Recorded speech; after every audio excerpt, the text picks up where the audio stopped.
ሰላም ውድ ቤተሰቦቼ እንዴት ናችሁ? ሰላማችሁ ጤናችሁ ብዝት ይበልልኝ። ዛሬ የማሳያችሁ 7 የኤአይ ለኢትዮጵያ የሚሆኑ በጽሁፍ የሚረዱን እነግራችኋለሁ። አንደኛው ቻትጂፒቲ ነው ወይንም ኦፕን ኤአይ የሚባለው። ኦፕን ኤአይ አማርኛ ጽሁፍን በብዙ ቋንቋዎች ጥያቄዎች መመለስ የሚችል ነው። ሌላው ደግሞ የጽሁፍ ማመንጨት፣ ኮድ መጻፍ፣ የትምህርት እርዳታን ይሰጣል። ምርጥ እርዳታንም ይሰጣል እንዳልኳቸው። ሌላው ደግሞ ቀለል ባለ ሁኔታ ዓለም አቀፋዊ መልክ ችግሮችን ይፈታል ማለት ነው። ይሄ ማለት ችግሮች የሉበትም ማለት አይደለም። ችግሮች አሉበት። ከነሱ መካከል ኤአይ ጋር ሲነጻጸር አማርኛ በትክክለኛ አይጽፍም። አማርኛን አሪፍ አድርጎ አይጽፍም ማለት ነው። ለምሳሌ አማርኛ ወርዶችን ያዛባል ማለት ነው። ይሄ ትልቁ ችግሩ ነው። ሌላው ደግሞ ክላውድ የሚባለው ነው። ሁለተኛው ክላውድ ይባላል። ይሄ ረገድ ደህንነትን የተጠበቀና ሰው የሚፈልገውን ምላሽ ይሰጣል እና ጠንካራ ዋና ጽሁፎችን ለማንበብና ለመጨረስ ጠቃሚ ነው ማለት ነው። ይሄማ ክላውድ ማለት ነው። ክላውድ ችግሮች አሉበት። እሱም የአማርኛን ሙሉ ለሙሉ አይጠቀምም። አማርኛ ሙሉ ለሙሉ አይጠቀምም። የሚጠቀመው ምን ነው? እንግሊዘኛ ነው ማለት ነው። ሶስተኛን የምናየው ዲፕሲክ ነው። ዲፕሲክ ጥቅሞቹ በጣም ሰፊ ናቸው። ዲፕሲክ እንደሚታወቀው አሁን አዲስ የመጣው የቻይናው ነው። በጣም የሚደንቅና የሚገርም ነው። ከዚህ ውስጥም አንዱ እስከ 128 ኪሎ ባይት ጽሁፎች መቀበል ይችላል።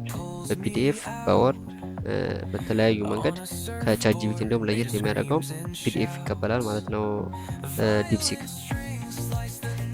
ረዥም ሰነዶችን በጥሩ ሁኔታ ማስተናገድ ይችላል ማለት ነው።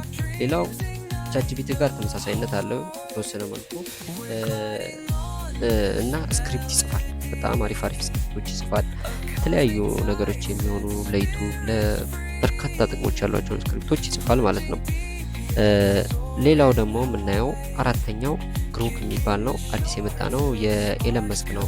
ኤክስኤአይ ኤለን መስክ ይባላል። ጥቅሞቹ በቅርብ ጊዜ ውስጥ ለኤክስ ተብሎ ወይም ትዊተርን ለማዘመን ተብሎ የተሰራ ሲሆን መረጃን ይሰጣል። እንደ ዲፕሲክ ሁሉ ፒዲኤፍ ይቀበላል፣ ግን የተመረጡ ፒዲኤፎችን ነው የሚቀበለው። ዲፕሲክም ማንኛውንም መቀበል ይችላል ማለት ነው። ግሮክ ትልቁ ችግሩ ምንድን ነው? ሁሉም ችግራቸው አማርኛ ነው ማለት ይችላል። አማርኛ ወርዶችን በትክክል አይጽፉም።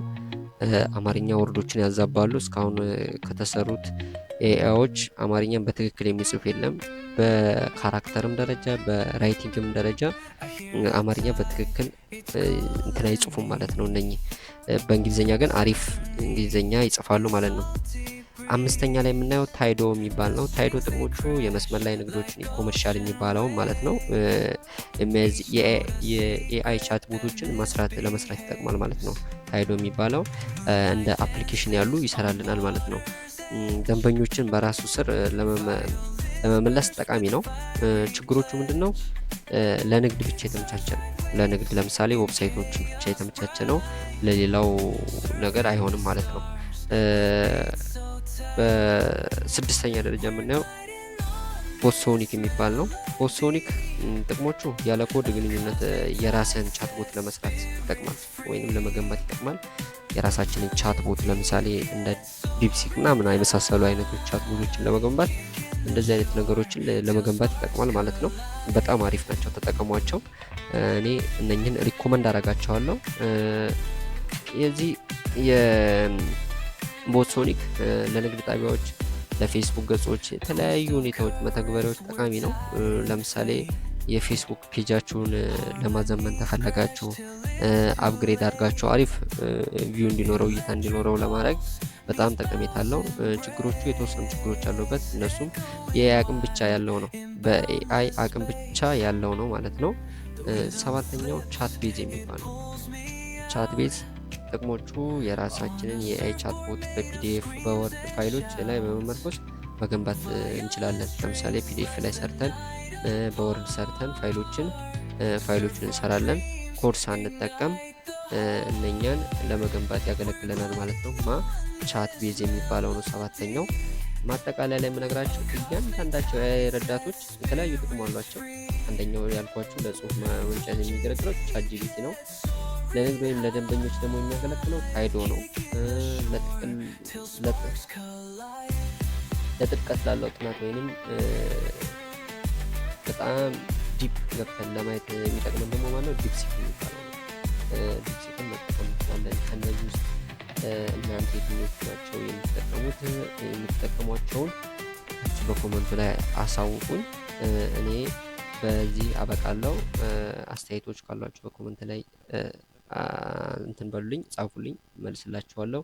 ሌሎችም የቴክኖሎጂ ነክ ነገሮች ካሉ እንዳስተዋውቅላችሁ። ለምሳሌ የቪዲዮዎች አሉ፣ ቪዲዮዎችን ጀነሬት ለማድረግ ኦዲዮዎችን ጀነሬት ለማድረግ የሚጠቅሙ አሉ። ሌሎችም ብዙ ኢሜጅ ጀነሬት ለማድረግ እነኚህ ሁሉ እነግራችኋለሁ በቀጣይ ቪዲዮ። ለዛሬ ይሄንን ያስኩላችሁ እነኚህ 7 የኤአይ አሲስታንስ ይባላሉ ወይም ኤአይ ረዳቶች የሚባሉ ናቸው። አመሰግናለሁ። ሰብስክራይብ፣ ላይክ፣ ሼር አድርጉልኝ። እወዳችኋለሁ። መልካም ጊዜ ይሁንላችሁ።